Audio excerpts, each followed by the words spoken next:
মৃত্যুশয্যায় স্তব্ধ দেশ, সবাইকে কাঁদিয়ে না ফেরার দেশে শরীফ ওসমান হাদি। অবশেষে শহীদদের তালিকায় নাম লিখিয়েছেন আমাদের ওসমান হাদি ভাই। মাত্র একটি গুলি আর তাতেই স্তব্ধ হয়ে গেল 24-এর গণ অভ্যর্থনের সেই বজ্রকণ্ঠ।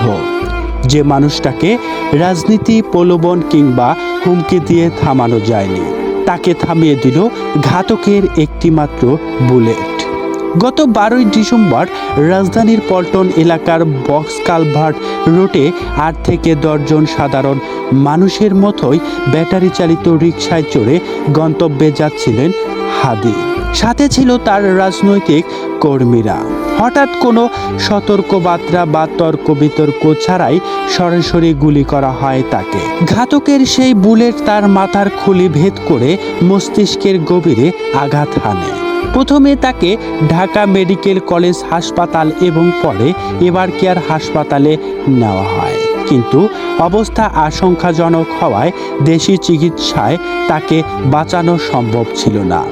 কোটি মানুষের প্রার্থনা আর ভালোবাসায় সিক্ত হয়ে তাকে এয়ার অ্যাম্বুলেন্সে সিঙ্গাপুর নেওয়া হলেও চিকিৎসকদের সর্বোচ্চ চেষ্টায় ব্যর্থ হয়ে গত বৃহস্পতিবার বাংলাদেশের সময় 9টা 45 মিনিটে তিনি শেষ নিঃশ্বাস ত্যাগ করেন। ঝালকাঠি জেলায় জন্ম হওয়া শরীফ ওসমান হাদি ছিলেন ইনকিলাব মঞ্চের মুখপাত্র। 2024 সালের জুলাই বিপ্লবের রাজপথে সম্মুখরিত এবং তার থেকেই নেতৃত্ব দিয়েছিলেন তিনি। তার তেজদীপ্ত ভাষণ এবং সাহসী স্লোগান হাজার হাজার তরুণের সাহস জুগিয়েছিলেন। তিনি কেবল একজন বক্তা ছিলেন না, তিনি ছিলেন অন্যায়ের বিরুদ্ধে এক আপোষহীন কণ্ঠস্বর। তিনি ঢাকার 8 আসনের স্বতন্ত্র প্রার্থী হিসেবে নির্বাচনে দাঁড়িয়েছিলেন।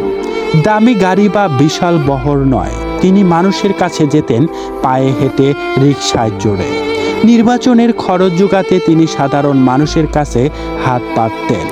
মুড়ি বাতাসা হাতে নিয়ে সাধারণ মানুষের সাথে কথা বলতেন হাদি ভাই। হাদি সবসময় ভারতীয় অধিবাদ এবং আওয়ামী লীগের দুঃশাসনের বিরুদ্ধে সোচ্চার ছিলেন।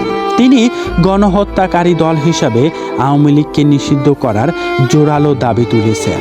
মৃত্যুর কিছুদিন আগে তিনি ফেসবুক পোস্টে জানিয়েছেন যে দেশি বিদেশি অন্তত 30টি নাম্বার থেকে তাকে এবং তার পরিবারকে হত্যার হুমকি দেওয়া হচ্ছে।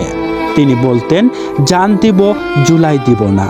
তিনি তার কথা রেখেছেন, জান দিয়েছেন, কিন্তু বিপ্লবের চেতনা বিক্রি করেননি। শরীফ ওসমান হাদি প্রণয়ে দলমত নির্বিশেষে রাজনৈতিক অঙ্গনে শোকের ছায়া নেমে এসেছে।